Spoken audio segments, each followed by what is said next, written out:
Good morning. पहले दो lectures में मैंने एक्सप्लेन किया था what is chemistry and applications of chemistry.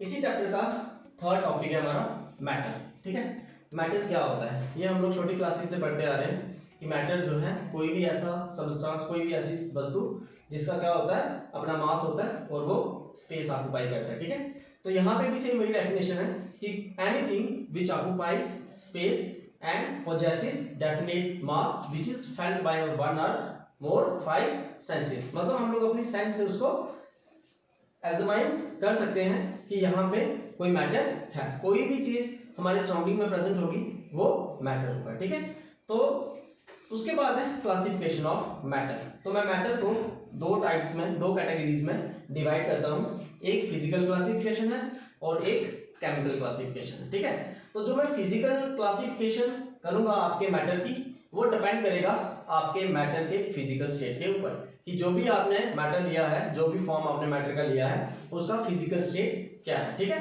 Physical state जो है वो हमको देखने से पता चलता है, टच करने से पता चलता है। ठीक है, फिजिकल का मतलब ही क्या होता है, अपीयरेंस से जो पता चल रहा है। ठीक है, आप बैठे हो, ठीक है, मुझे देख के पता चल रहा है कि ये लड़की बैठी है ना।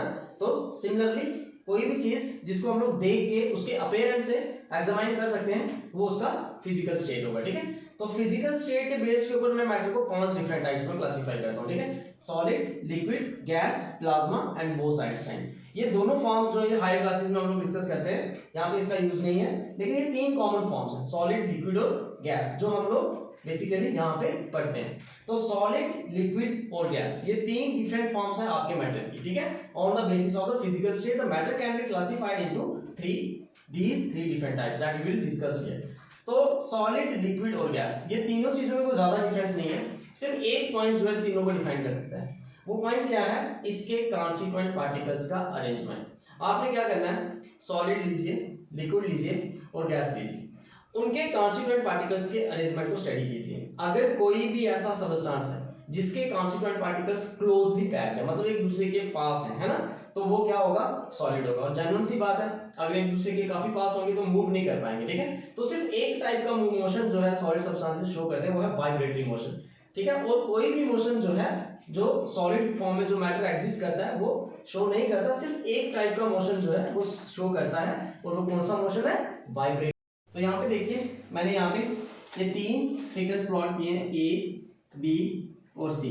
ये फिगर मुझे क्या समझा रहे हैं कि यहाँ पे एक कंटेनर के बीच में मैंने ये कोई सबस्टेंस रखा हुआ है जिसके कॉन्स्टिट्यूएंट पार्टिकल्स जो है एक दूसरे के साथ क्लोजली पैक्ड है, मतलब एक दूसरे के साथ जो है वो चिपके हुए हैं। इनके बीच में जो स्पेस है वो बहुत कम है या है ही नहीं है। ठीक है, तो दूसरी भाषा में ये भी बोल सकते हैं कि जो इंटरमॉलिक्यूलर फोर्स ऑफ अट्रैक्शन होता है इनके मॉलिक्यूल्स के बीच में वो स्ट्रांग होता है। ठीक है, इसीलिए ये क्या है, सॉलिड है। और दूसरी बात, क्लोजली पैक्ड अरेंजमेंट की वजह से इनका डेफिनेट वॉल्यूम होता है और डेफिनेट शेप भी होता है। तो कोई भी ऐसा सबस्टेंस जिसका डेफिनेट शेप होगा और डेफिनेट वॉल्यूम होगा उसको हम लोग क्या बोलेंगे, सॉलिड बोलेंगे। दूसरी बात, यहाँ पे देखिए, ये दूसरा कंटेनर मैंने लिया हुआ है, इसमें मैंने इस सबस्टेंस के कॉन्स्टिट्यूएंट पार्टिकल्स को अरेंज किया है। जब मैं पार्टिकल की बात करूंगा ना, तो वो एटम भी हो सकता है, आयन भी हो सकता है और मॉलिक्यूल भी हो सकता है। तो यहाँ पे जो कॉन्स्टिट्यूएंट पार्टिकल्स का अरेंजमेंट है वो क्लोजली पैक्ड नहीं है, मतलब इनके बीच में थोड़ी सी स्पेस है। अगर आप इसको और इसको कंपेयर करोगे तो यहाँ पे आपको मॉलिक्यूल्स के बीच में एम्प्टी स्पेस देखने को मिलेगा। और यही रीजन है कि जो लिक्विड सबस्टेंसेस होते हैं उनका डेफिनेट वॉल्यूम तो होता है पर डेफिनेट शेप नहीं होता। और अगर मैं गैस की बात करूं तो गैस के मॉलिक्यूल्स जो होते हैं वो एक दूसरे से काफी डिस्टेंस पे होते हैं, मतलब उनके बीच में एम्प्टी स्पेस जो है वो काफी होती है और ये फ्रीली जो है वो मूव करते हैं। तो इनका ना तो डेफिनेट वॉल्यूम होता है और ना ही डेफिनेट शेप होता है। तो ये था फिजिकल स्टेट के बेस के ऊपर आपके मैटर का क्लासिफिकेशन। अब मैं केमिकल क्लासिफिकेशन की बात करूंगा। तो देखिए, केमिकल क्लासिफिकेशन में हम लोग क्या करते हैं, दो वर्ड्स यहाँ मैंने लिखा हुआ है, होमोजेनियस एंड हेट्रोजेनियस। तो केमिकल क्लासिफिकेशन की जब भी हम लोग बात करेंगे तो होमोजेनियस और हेट्रोजेनियस टर्म्स को हम लोग समझते हैं पहले। तो होमोजेनियस क्या होता है, देखिए, कोई भी सबस्टेंस आपने लिया हुआ है, अगर उसके जितने भी सबस्टेंसेस, उस सबस्टेंस के जितने भी पार्टिकल्स हैं वो सारे एक ही फेस में होंगे, या फिर आप ये बोल सकते हो कि कोई भी मटेरियल है अगर उसकी कंपोजिशन यूनिफॉर्म है और सबकी प्रॉपर्टीज आइडेंटिकल है तो उसको हम लोग होमोजेनियस बोलते हैं। मैं एक एग्जांपल देता हूं, देखो आपने क्या किया, शुगर लिया, उसको आपने क्या किया, पानी में डिसॉल्व किया। जब आपने शुगर लिया था वो आपका सॉलिड था और जो पानी था वो लिक्विड था। लेकिन जब मैंने शुगर को वाटर में डाला तो वो डिसॉल्व हो गया। डिसॉल्व होने के बाद आपको कोई भी सबस्टेंस या कोई भी कांस्टिट्यूएंट पार्टिकल जो होगा आपके सॉल्यूशन का वो आपको सॉलिड नहीं मिलेगा। सॉल्यूशन के दोनों कंपोनेंट जो होंगे वो एक ही फेज में होंगे, that is your liquid phase. तो ऐसा कोई भी मटेरियल जिसकी कंपोजिशन यूनिफॉर्म होगी और आइडेंटिकल प्रॉपर्टीज होंगी उसकी, उसको हम लोग बोलते हैं होमोजीनियस। और हेटेरोजीनियस में क्या होता है, जितने भी आपने कोई भी मिक्सचर लिया हुआ है, कोई भी मटेरियल लिया हुआ है, अगर उसके सबस्टेंस की कंपोजिशन या वो ऐसे सबस्टेंस से बना हुआ है जिनकी कंपोजिशन यूनिफॉर्म नहीं है तो उसको हम लोग क्या बोलते हैं, हेटेरोजीनियस बोलते हैं। होमोजीनियस मिक्सचर का मैं एग्जांपल देता हूं आपको सॉल्यूशन का।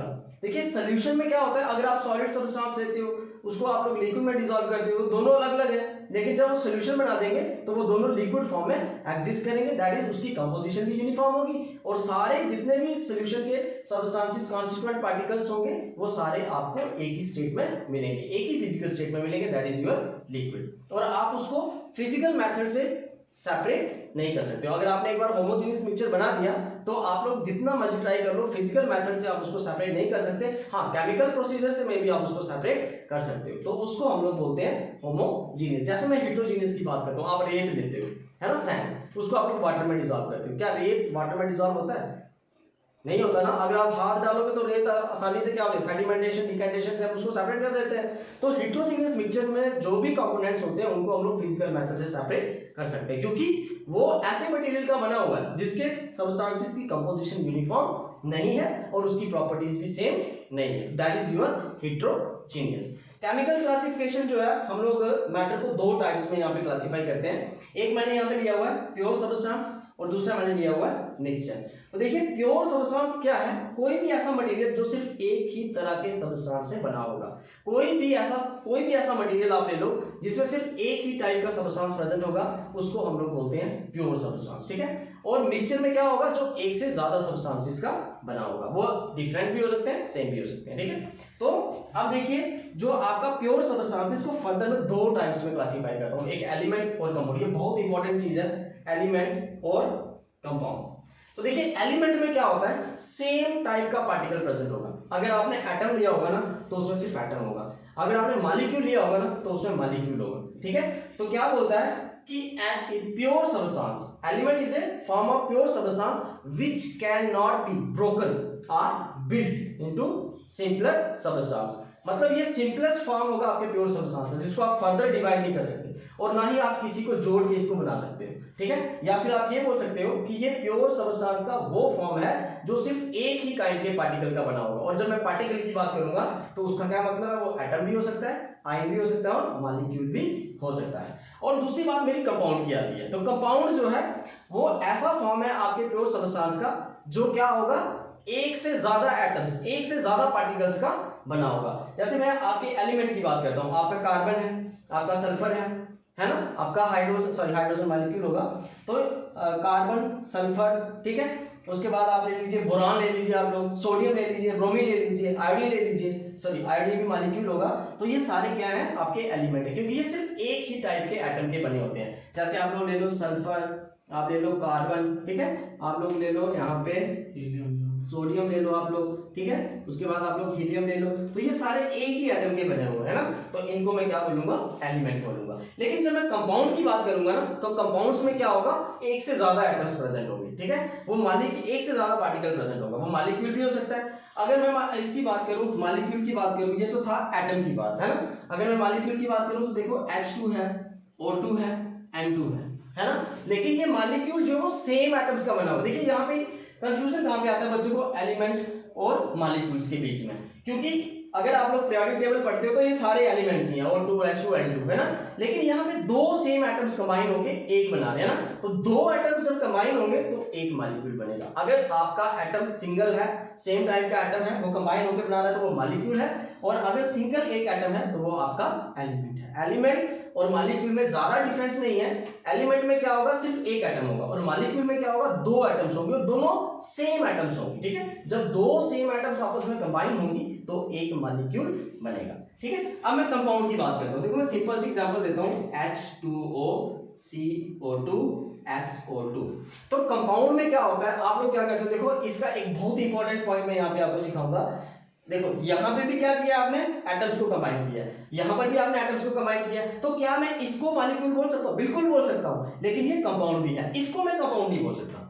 ये वाटर है, ये इसको मैं ऐसे नहीं बोल सकता हूँ वन मॉलिक्यूल ऑफ वाटर, लेकिन मैं इसको नहीं बोल सकता, ये कंपाउंड नहीं बोल सकता मैं हाइड्रोजन को, ये मॉलिक्यूल ही रहेगा, लेकिन इसको मैं कंपाउंड को मॉलिक्यूल भी बोल सकता हूँ। अब डिफरेंस कहाँ आता है? देखो यहाँ पे मैंने क्या किया है, दो एटम्स को कंबाइन किया ना, दो एटम्स हाइड्रोजन की है, एक एटम आपके ऑक्सीजन का है, लेकिन जो एटम्स को मैंने कंबाइन किया ना, उनको मैंने अपनी मर्जी से कंबाइन नहीं किया, उनका फिक्स प्रोपोर्शन है, फिक्स प्रोपोर्शन उनके मास का। देखो अगर मैं इसकी रेशो को मेजर करूं तो ये 1:8 हो जाएगा, क्या हो जाएगा?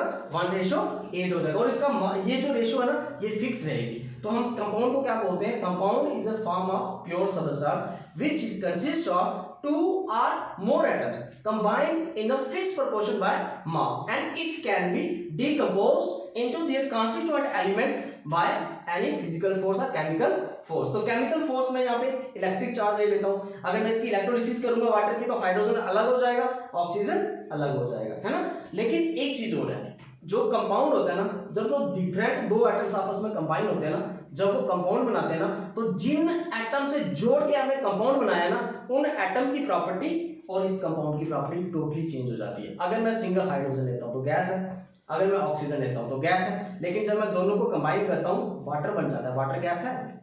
वाटर तो लिक्विड है। तो कहने का मतलब क्या हुआ कि जब आपने दो डिफरेंट एटम्स को ज्वाइन किया एक फिक्स प्रोपोर्शन उनका मास लेके, तो वो जो सबस्टेंस, नया सबस्टेंस जो कि कॉम्बिनेशन से बन रहा है, उसका प्रॉपर्टी चेंज हो जाएगा। ठीक है, तो कंपाउंड को हम लोग मॉलिक्यूल भी बोल सकते हैं, लेकिन मॉलिक्यूल को कंपाउंड नहीं बोल सकते। समझ में आया? तो ये था कंपाउंड। अब देखिए मिक्सचर की बात है, तो मिक्सचर जो है दो टाइप्स का आता है, होमोजीनियस और हेटेरोजीनियस। तो होमोजीनियस और हेटेरोजीनियस का सिंपल एक ही मतलब है, अगर कोई भी ऐसा मिक्सचर आपने लिया है जिसकी कॉन्स्टिट्यूएंट पार्टिकल की कंपोजिशन यूनिफॉर्म है और उसकी प्रॉपर्टीज आइडेंटिकल है, तो वो होगा होमोजीनियस। और हेटेरोजीनियस की बात अगर हम लोग करते हैं तो ये ऐसा मटेरियल होगा जिसके पार्टिकल्स की कॉन्स्टिट्यूएंट पार्टिकल्स की कंपोजिशन जो है वो क्या होगी, यूनिफॉर्म नहीं होगी और उनकी प्रॉपर्टीज भी सेम नहीं होगी। और दूसरी एक लाइन में ये बता दूंगा कि हेटेरोजीनियस मिक्सचर को आप लोग फिजिकल मेथड से सेपरेट कर सकते हो, लेकिन जो होमोजीनियस मिक्सचर है इसको सेपरेट नहीं कर सकते। और कॉमन सा एग्जांपल है इसका सॉल्यूशन। Thank you.